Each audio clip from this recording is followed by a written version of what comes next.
उपमुख्यमंत्री अजित पवार पूरग्रस्त बीडच्या दौऱ्यावर आहेत आणि यावेळी हिंगणी खुर्द गावामध्ये एका महिलेनं अजित पवारांसमोरच हंबरडा फोडला। माझ्या मोबाईलवरून कुणीतरी पैसे काढून घेतले अशी व्यथा या महिलेनं अजित पवारांसमोर मांडली आहे। मला मदत करा अशी साथ सुद्धा या महिलेनं अजित पवारांना घातली आहे। सध्या पुरामुळे ग्रामस्थांपुढे मोठं संकट ओढवलंय आणि अशा मोबाईलवरून पैसे काढून घेण्याच्या प्रकारामुळे पूरग्रस्तांपुढे दुसरं संकट उभं ठाकलंय। दरम्यान काळजी करू नका असं म्हणत अजित पवार यांनी या महिलेला धीर देण्याचा प्रयत्न केलाय।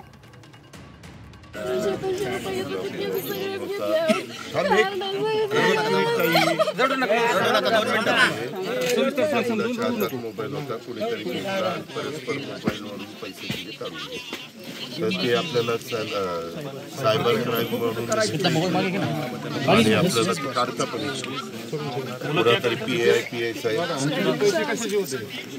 आत्महत्या केली त्याचे 1 लाख रुपये त्याला भेटलेले होते आणि तेच पैसे तुझ्यासाठी आणि तुमचे बी ते 1,500 येत होते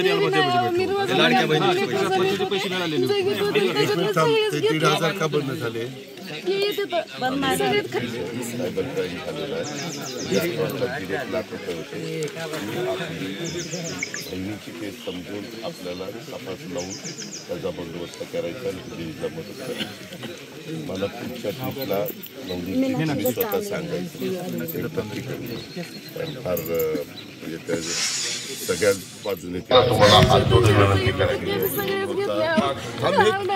आणि ते पैसे असे जाणार नाही एवढी काळजी तर घ्या।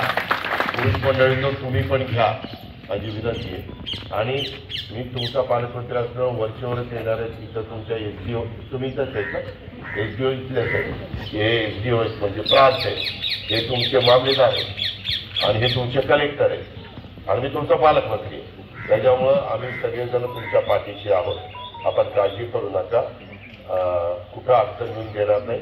फक्त या सगळ्या संकटाचा गैरफायदा कोणी घेण्याचा प्रयत्न करू नका।